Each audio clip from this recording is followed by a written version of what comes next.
Now, what do you say? What do you say? I mean, do people say the Pledge of Allegiance or not? Well, I think what this conversation is pressing us to do, Kevin, is to examine our own consciences in terms of what do we understand it to mean, and what do we mean if we say it? I mean, if we're going to say allegiance, this is a matter of also being truthful, being sincere people. What are we committing ourselves to?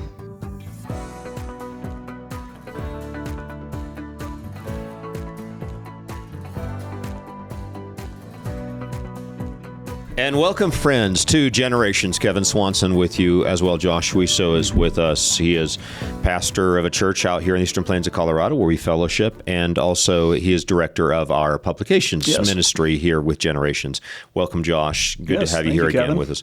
And here's a really great question coming in for our segment called What Does the Bible Say About That? And the question is this from Caleb: is it permissible or even commanded for a Christian to hold pledge or attest allegiance or fealty to his nation? And I think this addresses the issue of the Pledge of Allegiance and perhaps even the national anthem. But he says is one definition, allegiance, fealty, pledge, whatever it is one definition preferable to another. So that's the question provided by Caleb, and appreciate that question. By the way, any questions, please, to mail@generations.org. But this is a great question. We have treated this a couple of times over 22 years of this broadcast. But I don't know if we've ever gotten to the level of specificity that we want to get to on this edition. Now, we're going to go straight to Romans 13 in a moment, because the Bible does have something to say about this in Romans 13. As well, I think Peter has something. 1 Peter 2. That's it, 1 Peter 2. Right. Okay, so by the way, I've always used Josh as a concordance. If you don't have a concordance handy, it was always handy to say, hey, Josh, where is this verse? So, and you always get within a chapter or two. So you can't always get the verse. I can't always find it. There's the times when I'm going to fail. So. But you get within the barn door. You get within the chapter or two of it. Thankful if the Lord's given me a sense of memory for these things. Yeah, that's always been convenient. So it's always nice to have a Josh around. So anyway, okay. So a little background on the Pledge of Allegiance first, and I want to address this first. The Pledge of Allegiance was penned in 1892 by Francis Bellamy, who happens to be a radical socialist and racist. Very sad situation, by the way. We give the story in our American God's Providence history course, and I encourage you all to get America in God's Providence. It's a great course for 10th graders, but we've actually had kids all the way down to 5th, 6th grade go through it. Yeah, they enjoy reading. We had a 10 or 11-year-old just read the whole thing within like 2 months or something. It's an interesting story. He loved the story. And friends, it's a beautiful 2-volume series called America in God's Providence. Be sure you get a copy of it. But Bellamy started out as a Baptist pastor, it turns out, but he advocated the equal redistribution of wealth. He was a Marxist. So he's a Marxist Baptist. Those don't go well together. I don't think so. They shouldn't. I don't think so. He preached against the evils of capitalism, pushed for government-funded public schools, sadly. Eventually was kicked out of his pulpit in Boston and stopped attending church altogether. Yeah, so pretty much apostatized from the faith. Yeah. Very sad situation. Well, the U.S. Congress officially recognized Bellamy's pledge in 1942, and then Eisenhower added the Under God segment to the Pledge of Allegiance in 1956. So that's the history of it. Kind of disappointing, actually. Not a good origin story. Not really. It. Yeah. And I'm not sure that forcing, all the children of a nation to recite a Pledge of Allegiance, it really bent the nation towards an increased level of statism. Yeah. Or state worship, or key focus, the state's the big thing, or whatever, right? And you know what? I've been watching a series of the National Socialist development of the Nazi Party in Germany through the 1920s and 30s. And it's interesting that it was all about getting the youth to cite pledges and to, commit to do the Heil Hitler thing or whatever. Right. That was the big thing. And so the National Socialism vision that comes out of Bellamy around, 1892 or around 1920, if you're looking at the National Socialism, it's just a big deal. It was a big deal. You didn't have that in the 1820s.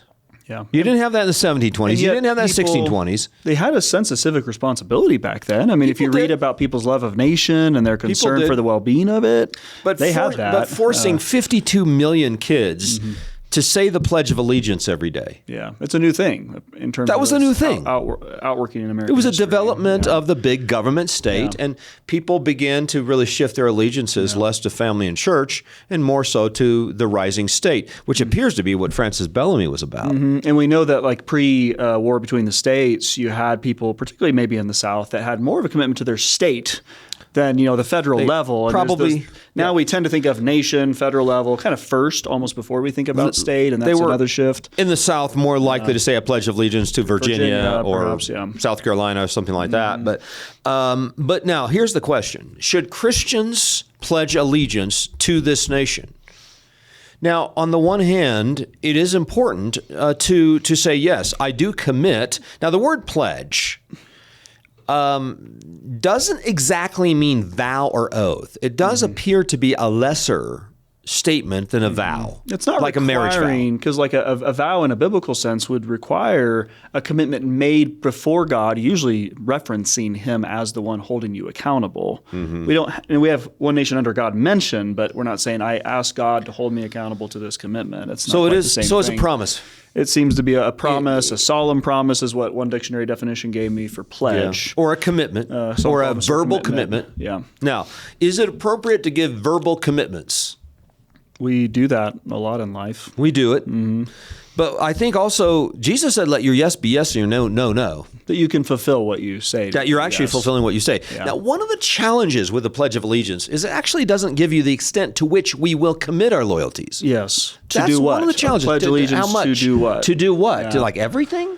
Yeah. Anything you ask me? Anything you ever ask me to do, to break God's law, or whatever. And obviously, as a Christian, we have to say, I pledge allegiance to this nation, to give honor where honor is due, to fear God and to honor the King. That's 1 Peter chapter 2. That's Romans 13. It's not wrong to say, I am committing myself to honor the King, to render honor where honor is due, and to follow through on the Romans 13 requirements that God has placed on me through the Apostle Paul and the Holy Scriptures. Yeah, and I think submitting to the king or the president or the Congress or whatever, it requires a degree of local specificity. You are committing to honor the magistrates God has placed over you. I'm not committing to honor the magistrates of Brazil or the United Kingdom. I don't have any obligations to them because I'm not a citizen there. I don't live there, and that's so. There's a local. So element. does it bother you, Josh, that this Pledge of Allegiance doesn't actually give us anything of an extent to which we would commit our loyalties? It would be better if we have it to know what that is. On the other hand, not knowing what it is gives us a degree of liberty in understanding and applying it, I think, too. I mean, we have to figure out. I guess it sort of says, I commit my loyalties to the United States of America to some extent. I'm not exactly sure how much, but to some extent, it kind of does. And if a Christian is going to say it, then a Christian needs to use biblical categories for their commitments. And that's why I would stick in honor to whom honor is due. Yeah. As God has ordered in His Word. Now, if it means America right or wrong, actually I should say America right or wrong, as the phrase goes. When you're running down my country, man, you're walking on the fighting side of me. Right. Is that Merle Haggard? You weren't following Merle Haggard in the 1970s. You were not following Merle Haggard in the 1970s. Not a cultural reference. When you're running down my country, man, you're walking on the fighting side of me. As if the United States is always right. Yeah, it's a little bit America right or wrong, and you don't agree with that. No, because sometimes we're going to say we must obey God rather than man, or we could be even in a situation of war where we say America's not acting justly according to God's commandments, and that would have to be something we assess. Well, there have been instances in which America has been wrong. I mean, the worst moments in American history, I got a list of them I pulled off of a program I did about 10 years ago. Buck v. Bell. Remember, 3 generations of imbeciles is enough. Now it's eugenicize. Eugenics. And what do they do? They castrated or sterilized people by force. Would you say, I pledge allegiance to that? No, I pledge allegiance to that. We can't support that. We're going to do the Buck v. Bell thing. How about Franklin Pierce's conducting seances in the White House? Can't support that. What about Roe v. Wade or Obergefell? Can't support the those. Warren Court's decision to ban voluntary prayer in the public schools in 1962. How about that? No. You're not on board. No, we can't. You're not on board. Some of the worst moments in American history. Right. So, yeah, it's not America right or wrong. And I think, again, friends, honor to whom honor is due. Now, the first thing we have to do is fear God and then honor the king. Right. Wasn't that the order put in 1 Peter 2? 1 Peter 2, verse 17. It says, honor everyone. So it's just a general sense of honor to all mankind around you. Okay. Love the brotherhood. Love the brotherhood. Brothers Okay. and sisters. Fear God. Fear God. Honor the emperor. Honor the emperor. Okay. Or the king. You can render it that way. Okay, so fear God, honor the king. So if we're not fearing God, that's a problem. And so as Christians, let's remember that we're first of all fearing God. And that's one reason why I like the fact they included under God. It's good that Eisenhower got that in there. Eisenhower put that in 1956, and I should be appreciative of that because I'm naming my next book that. So Right, under yes, God, you wouldn't have had it. Yeah, under God is my next book coming out on the civil magistrate, what the Bible says about the civil magistrate, what are good civil magistrates, and how we are to seek after good magistrates on the basis of the principles of God's word. Okay, now I want to go back to the Pledge of Allegiance for just a moment. Now, I pledge allegiance to the flag, to the United States of America, and to the flag for which it stands, one nation, under God, indivisible, with liberty and justice for all. Now, one of the big questions that's come out about this is are we calling liberty and justice for all a descriptive or a prescriptive? Is the indivisible, and under God, and liberty and justice for all components of the Pledge of Allegiance descriptives or prescriptives? Now, this is one reason why I don't always include indivisible When you say in my statement. Yeah. I'll sometimes skip the word. Why? And here's why. Because I think they're more prescriptive. Now, some people say, well, they're descriptive. Well, it can't be descriptive. We can't define America as a nation with liberty and justice for all according to the standards of God's laws, because we don't give liberty and justice for all, especially to the unborn. We're deeply partial. Oh, it's terrible. Yeah. I mean, obviously somebody's not getting liberty and justice for all.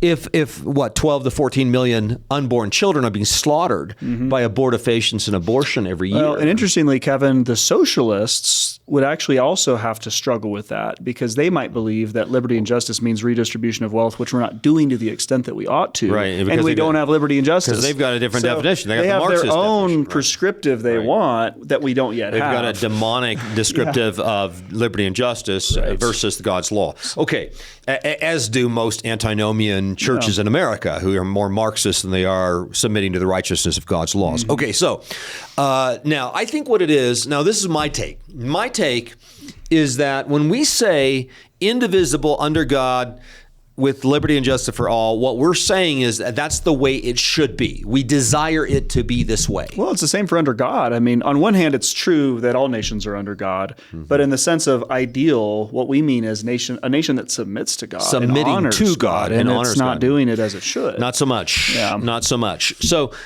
here's the question. Do we wish this nation always to be under God? Yes. And I think that's what we're saying in the pledge. Do we wish this nation always to have liberty and justice for all according to the standards of God's laws? To which I would say, absolutely. Yeah. Do we wish as a prescriptive that this nation always be indivisible? And I say, well, that's a little different than the other two. I'm not sure. I mean, maybe I'm a little too, south. Well, Maybe a little too south. Go back to the Articles of Confederation. Articles in terms of of the way that Confederation. they think about, Right. not that we don't appreciate the Constitution, but the way that they thought about the relationship of states to one And the another. Virginia and Kentucky conventions that yeah. occurred in like 1820, I don't remember, but these conventions early on said no, the states have a right to back out of the unity. Yeah. Or the union. And so I believe that there ought to be some sense in which, by the providence of God, not so much by revolution, I don't want any revolution taking place here, but by the providence of God, if Texas wants to back out of its union with California sometime in the future, I'm actually okay with that. Yeah, but Lincoln wasn't. Well, right? Lincoln wasn't, but I am. And Bellamy wasn't, presumably. That's right. So, that's the challenge. So there's some of us who say, well, you know what? It's always good the nations be under God. Yeah. It's always good that they be submitted to the standards of God's law, liberty and justice for all. But you know what? If God in his providence is going to break up a union of states, It's not Okay, necessarily a I'll bad submit to thing. that. I'll take it. We like And by the peace. way, I'd like to be part of the states that are just a little bit more liberty and justice for all. Can I be part of those? Exactly. As defined by the laws of God? Okay. So that would be my assessment. Now, what do you say? What do you say? I mean, do people say the Pledge of Allegiance or not? Well, I think what this conversation is pressing us to do, Kevin, is to examine our own consciences in terms of what do we understand it to mean, and what do we mean if we say it. I mean, if we're going to say allegiance, this is a matter of also being truthful, being sincere people. What are we committing ourselves to? I think that's a conscience question. Does it bother you that it's a little bit of an open-ended pledge? We said that at the beginning. It doesn't really give us the extent to which we commit our loyalties. But you do say there's an extent in which we do offer honor to the nation. We do. Yeah. For example, if the nation is being invaded by China or North Korea's popping their nukes into our cities, we probably should try to defend the borders of the nation. And we might be called to that. And there are points at which you think we should sign up for it. Yeah. Our loyalty to this particular nation could involve the protection of our local country, which of course involves by extension the protection of our families and churches too, right? But yeah, there are places where we may be called to defend this particular nation in contradistinction to the others because we are citizens of it. We are to render honor where honor is due. Jesus said, "Render to Caesar the things that are Caesar's, and render to God the things that are God's." It's interesting that he doesn't specify. He doesn't give us a list there. Does he? You always find that interesting? Yeah, he didn't specify. And here's the list of the proper categories of allegiance. But fear and honor, honor in particular, of course, is helpful. It's a general category that helps us to think through our local obligations. Here's another aspect of honor and respect and patriotism I think we should be a part of, and that is to be grateful for a heritage. To the extent that we have a great heritage, let's render honor to that, in the sense that we give God the glory and the praise and the thanksgiving for this nation. The Bill of Rights, a single page. Yeah. How many people have been blessed by one page of these enumerated rights? How many people have been protected by 5,000 tyrant wannabes over the last 250 years? Wow. I mean, you think about it. You think about how many Christians were saved and were enabled to convey their thoughts concerning the gospel, the standards of righteousness, et cetera, in the public sphere. And they weren't dragged away by the SS and tossed into prison because they were saying the politically incorrect thing. How many people have enjoyed the freedoms of those who flock into churches to worship every Sunday over the last 250 years, as we do each Sunday? It's been unique in all of world history. Phenomenal. This level of freedom. Phenomenal. Right? Yes. So do we have an obligation to say, praise be to God, thanks be to God for this great heritage, this Christian heritage? And by the way, in my upcoming book, I'm going to present the biblical backing for each of the Bill of Rights. Yeah, that's good. To be able to see that foundation. Yeah, I mean, I think the foundation was there. Right. On the other hand, I'm not a big fan of keeping the American flag in the front of the sanctuary of a church. Yeah, So because that would be a distinction. we I would want to draw. retain clarity around the jurisdictions there, right? That this church transcends the borders of America, and it's not in subjection to the nation of America in that regard as a church, right? So that's an important distinction in terms of spheres of sovereignty that need to be recognized. So I think that's appropriate to be cautious about that. Where do you think the average family is today? It might be a homeschool family, Christian family, public school family versus the homeschool family. Where do you think the average Christian family lies on the spectrum of perhaps too much state worship versus not enough honor paid to where honor is due? What do you think? As a pastor, how would you counsel or how would you teach to this? It seems like we are all affected as frogs in the boiling water with the statism around us. And that doesn't mean that we're always consciously acting or speaking as status and supporting status things, but just in the sense of how important politics is, how important civil government is. That I do think can be sometimes too much of a preoccupation, which is one of the reasons that personally I tend to not myself focus upon it as much. Nevertheless, as we talked about recently as pastors, there is a duty we have to seek the welfare of our city and our state and our nation in terms of bringing righteousness and truth. And that does have a governmental, civil government piece to that. So we do need to be concerned. And I would say my own heart issue would be sometimes apathy. If I can get apathetic at times, like, it's just the way it is, I can't do much about it. And I think that's a problem for me. So we don't want apathy to the people around us and the civil government that we're under, because it does have an effect upon people. But we do not want to overemphasize the importance of politics either. What about the anarchical urge? I wonder sometimes amongst the more libertarian, the more, I guess you would say, right-wing element of the homeschool population, or fill in the blank. Do you think that there is sometimes a lack of respect to the position of the President of the United States? I do think so, yeah. And of course, that's the other thing about like our civil discourse, which isn't civil.